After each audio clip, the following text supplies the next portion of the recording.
നമുക്കിന്ന് മലബാറിന്റെ മലയാറ്റൂർ മലയിലേക്ക് ഒരു യാത്ര പോയാലോ? ചെറുപുഴയിലെ കൊട്ടത്തലച്ചി മലയിലേക്കാണ് ഇന്ന് ഈ നാട് എത്തിയിട്ടുള്ളത്. ക്രൈസ്തവർ അവരുടെ ഏറ്റവും പുണ്യമായ ഒരു ഭൂമിയായി തന്നെയാണ് ഇവിടം കരുതുന്നത്. മലയാറ്റൂർ മല കയറുന്ന അതേ ശുദ്ധിയോടുകൂടി, അതേ വ്രതശുദ്ധിയോടുകൂടി അവർ ഈ മലയും കയറുന്നു. ഇതുപോലുള്ള 14 കുരിശുകൾ കടന്നാണ് നമുക്ക് ഈ കുരിശുപള്ളിയിൽ എത്താൻ കഴിയുന്നത്. അപ്പോൾ കുരിശുപള്ളിയുടെയും ഈ കൊട്ടത്തലച്ചി മലയുടെയും ഏറ്റവും മനോഹരമായ ദൃശ്യങ്ങളിലാണ് നിങ്ങളിലേക്ക് എത്തിക്കാൻ പോകുന്നത്. ഈ നാടിൻ്റെ ഏറ്റവും പുതിയ ഈ എപ്പിസോഡിലേക്ക് ഏവർക്കും സ്വാഗതം.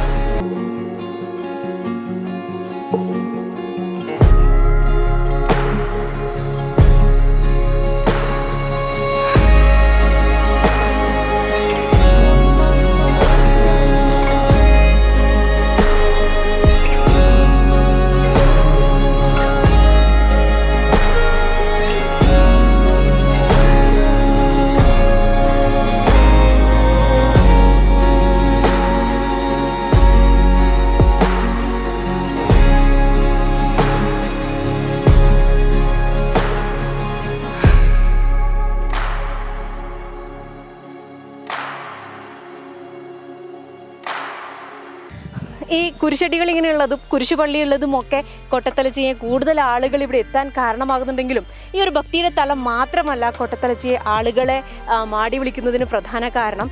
ഇപ്പോൾ നമ്മൾ ആദ്യം കാണിച്ച ഇടത്തേക്ക് എത്താൻ തന്നെ നല്ലൊരു ഓഫ് റോഡ് എക്സ്പീരിയൻസ് ചെയ്തിട്ട് മാത്രമേ അവിടെ എത്താൻ കഴിയുള്ളൂ. അപ്പോൾ ഓഫ് റോഡ് ഇഷ്ടമുള്ളവർക്ക് അത്തരത്തിൽ ഏറ്റവും നല്ലൊരു അനുഭവമായിരിക്കും കൊട്ടത്തലച്ചി തരിക. പിന്നെ അവിടെ നിന്ന് ഇങ്ങോട്ടേക്ക് കഠിനമായൊരു ട്രെക്കിങ് തന്നെയാണ്. മലയാറ്റൂർ മല കുരിശു ഉപയോഗിച്ച് കയറുമ്പോൾ എത്രമാത്രം കഷ്ടപ്പാടാണോ അതേ കഷ്ടപ്പാട് തന്നെയാണ് ഈ കൊട്ടത്തലച്ചി മല കയറുമ്പോഴും. അപ്പോൾ അത്രയും ഒരു ട്രെക്കിംഗ് ഇഷ്ടമുള്ളവർക്ക്, ഓഫ് റോഡ് ഇഷ്ടമുള്ളവർക്ക്, പിന്നെ ഇവിടെ എത്തിയാൽ ഒരു കോടയും ആ തണുപ്പും ഈ പച്ചപ്പും ഒക്കെ തരുന്ന ഒരു അനുഭവം, അത് ഇവിടെ എത്തി തന്നെ അനുഭവിച്ച് തന്നെ അറിയേണ്ടതാണ്. അത്തരത്തിൽ ഏറ്റവും മനോഹരമായ ദൃശ്യങ്ങളാണ് കൊട്ടത്തലച്ചി നമുക്ക് സമ്മാനിക്കുന്നത്.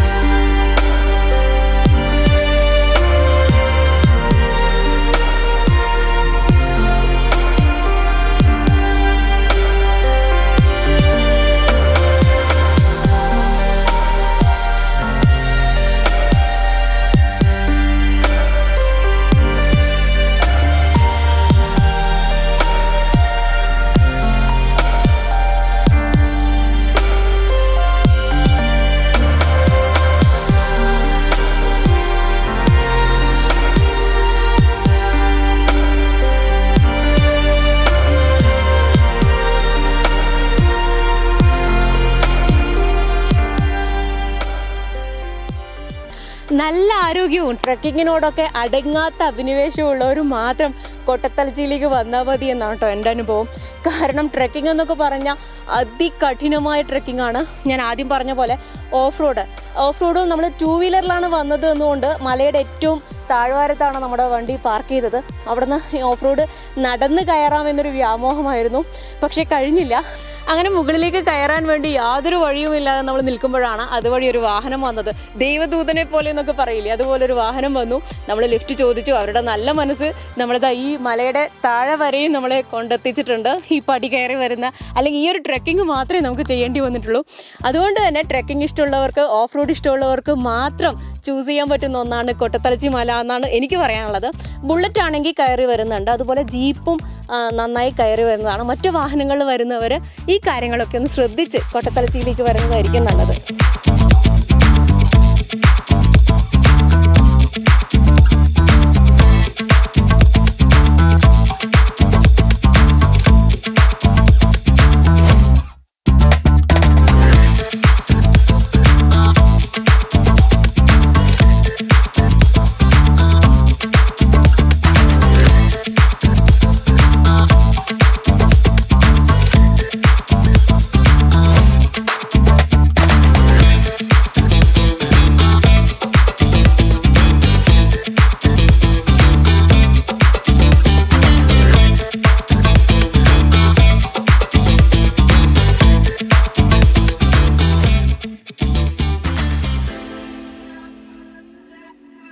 എല്ലാ വർഷവും പുതുഞായർ ഇവിടെ ഏറ്റവും പ്രാധാന്യം അർഹിക്കുന്ന ഒന്നാണ്.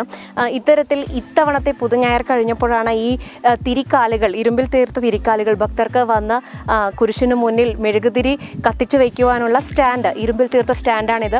അപ്പോൾ ഇനി മഴയൊക്കെ വന്ന് ഇത് നശിച്ചു പോകാതിരിക്കാൻ വേണ്ടി ഇത് പള്ളിക്കകത്തേക്ക് തന്നെ കൊണ്ടുവയ്ക്കുന്ന ശ്രമകരമായൊരു ജോലിയിലാണ് ഇവിടെ കുറേ ആളുകൾ ഇപ്പോൾ ഏർപ്പെട്ടിട്ടുള്ളത്. കാരണം ഞാൻ പറഞ്ഞല്ലോ, ഇത്രയും താഴ്ന്ന് മുകളിലോട്ട് കയറി വരിക എന്നുള്ളത് ശ്രമകരമായൊരു ദൗത്യം തന്നെയാണ്. അപ്പോൾ ഇത്തരത്തിൽ സ്റ്റാൻഡുകളൊക്കെ തലയിലേറ്റി കയറി വരിക എന്ന് പറഞ്ഞു കഴിഞ്ഞാൽ കുറച്ച് അധികം പ്രയാസമുള്ള ഒരു ജോലി തന്നെയാണ്. അപ്പോൾ അത് ഇവർ ചെയ്തുകൊണ്ടിരിക്കുന്നതാണ്.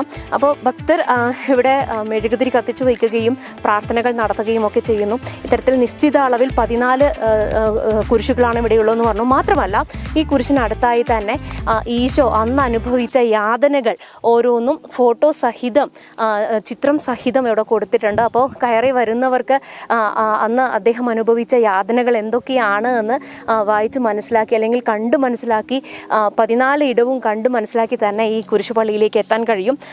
ഇവിടെ എത്തിക്കഴിയുമ്പോൾ തന്നെ ഇപ്പോൾ ഏകദേശം അതിൻ്റെ ഒരു മലയുടെ പകുതിയോളം നമ്മൾ കയറിയിട്ടുണ്ട്.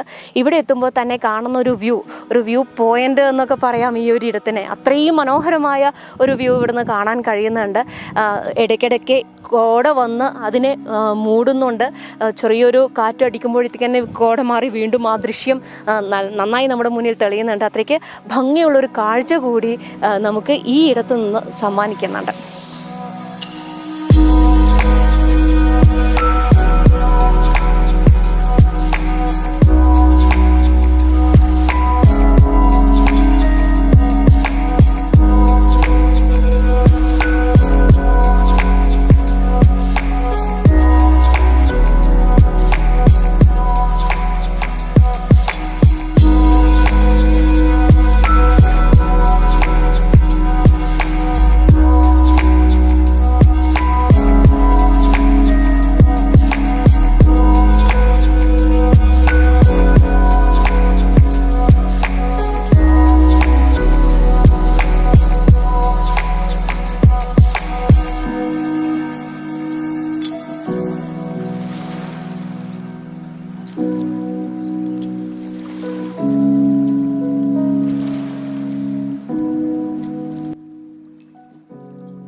കഠിനമായ കാനന പാതകളൊക്കെ താണ്ടി നമ്മളിത് അവസാനം എവിടെ എത്തിയിട്ടുണ്ട്? പള്ളി മുറ്റത്തേക്കാണ് എത്തിയിട്ടുള്ളത്.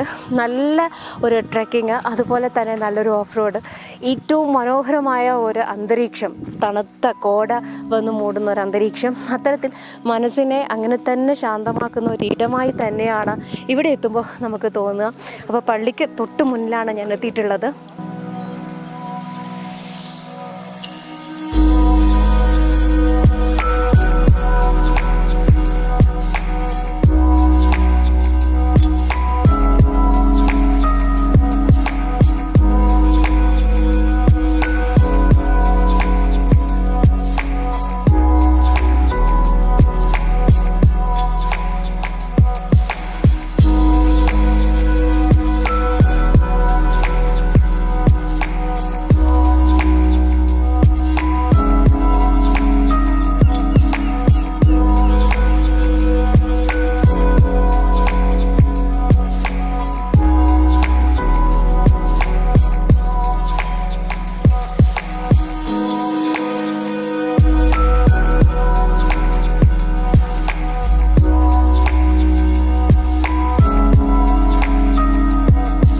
ഇതാണ് കൊട്ടത്തലച്ചി കുരിശുപള്ളി. ഇവിടെ എത്തിയിട്ടുണ്ട്.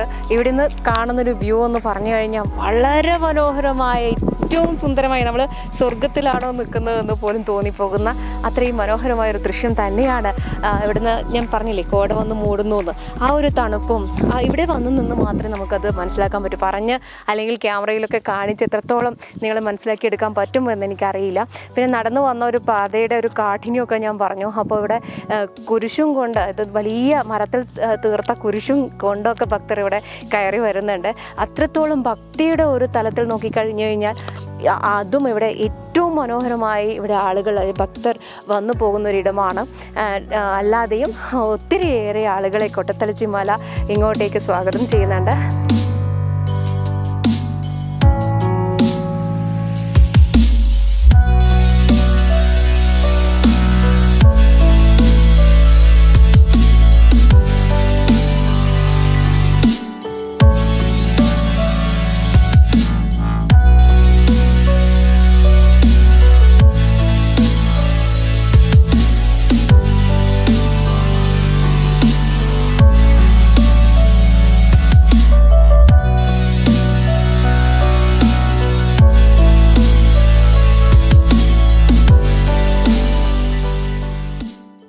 പശ്ചിമഘട്ടത്തിൻ്റെ വടക്ക് ഏകദേശം 2700 അടി ഉയരത്തിലാണ് ഈ കോട്ടത്തലച്ചി മല സ്ഥിതി ചെയ്യുന്നതെന്ന് പറയുന്നു.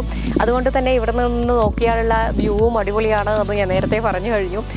നിരവധി അപൂർവങ്ങളായ സസ്യങ്ങളും അതുപോലെ തന്നെ ജന്തുക്കളും ഒക്കെ കൊണ്ട് സമൃദ്ധമാണ് ഈ കോട്ടത്തലച്ചി മല. നേരത്തെ ഞാൻ മെഴുകുതിരി കാലുകൾ വെക്കുന്നതിൻ്റെ കാര്യം പറഞ്ഞു. ഇവിടെ ഭക്തർ വന്ന് മെഴുകുതിരി തറയിലാണ് കത്തിക്കുന്നതെങ്കിൽ ഇവിടെ ചെറിയ തീപിടുത്തം ഉണ്ടാവാനും ഈ ഒരു പ്രദേശമൊക്കെ കത്തി നശിക്കാനൊക്കെ സാധ്യതയുള്ളത് കൊണ്ട് ആ ഒരു പ്രകൃതി സംരക്ഷണം കൂടി മുന്നിൽ കണ്ടാണ് ഇവിടെ തിരിക്കാലുകൾ വെക്കുന്നതെന്നാണ് ഇവിടുന്ന് അറിയാൻ സാധിച്ചിട്ടുള്ളത്. അത്തരത്തിൽ പ്രകൃതിയോട് അത്ര കണ്ട് ഇണങ്ങി തന്നെയാണ് ഇവിടെ എത്തുന്ന ഭക്തജനങ്ങളും അതുപോലെ ഇവിടെ എത്തുന്ന മറ്റ് സന്ദർശകരും. ഇവിടെയും പ്ലാസ്റ്റിക് മാലിന്യങ്ങൾ വലിച്ചെറിയരുത് എന്നൊക്കെ ബോർഡുകളുണ്ട്. അതൊക്കെ ഒരു പരിധി വരെ ഏവരും പ്രാവർത്തികമാക്കുന്നുണ്ട് എന്ന് തന്നെയാണ് ഇവിടെ എത്തുമ്പോൾ മനസ്സിലാക്കാൻ സാധിക്കുന്നത്. 1958 മാത്യു മണ്ണൂരാൻ പറമ്പിൽ എന്ന ഒരു ഫാദറാണ് ഇവിടെ ഈ ഒരു പള്ളി നിർമ്മിച്ചത് എന്നാണ് പറയപ്പെടുന്നത്. അന്ന് ഇവിടെ ഒരു സ്ഥലം വിട്ടു നൽകിയത് ഇവിടുത്തെ ഒരു ജന്മിയായിരുന്നു. അത്തരത്തിൽ ഇത്രയും വർഷത്തെ ഒരു പാരമ്പര്യം ഈ പള്ളിക്കും ഈ കോട്ടത്തലച്ചി മലയ്ക്കും ഒക്കെ പറയാനുണ്ട്. സഞ്ചാരികളെ മാടി വിളിക്കുന്ന ഏറ്റവും മനോഹരി തന്നെയാണ് കോട്ടത്തലച്ചി മല.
കേരള കർണാടക അതിർത്തി ആയതുകൊണ്ട് തന്നെ ഇവിടെ നിന്ന് നോക്കിക്കഴിഞ്ഞാൽ കാവേരി വരെയുള്ള ഭാഗങ്ങൾ കൃത്യമായി കാണാമെന്ന് തന്നെയാണ് മനസ്സിലാക്കാൻ സാധിക്കുന്നത്. പക്ഷേ കോട വന്ന് മൂടുന്നത് കൊണ്ട് തന്നെ നമുക്ക് അത്രയും ഒരു വ്യൂ ഇപ്പോൾ കാണാൻ സാധ്യമല്ല.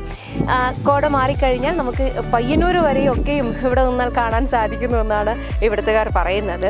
അപ്പോൾ ഈ എപ്പിസോഡ് ഇവിടെ വൈൻഡപ്പ് ചെയ്യാൻ സമയമായിട്ടുണ്ട്. കോട്ടത്തലച്ചി മല നമ്മൾ തിരികെ ഇറങ്ങുകയാണ്. അപ്പോൾ പുതിയൊരു എപ്പിസോഡിൽ ഈ നാട് മറ്റൊരു പുതിയ സ്ഥലവുമായി എത്തുന്നതായിരിക്കും. അതുവരേക്കും ബൈ.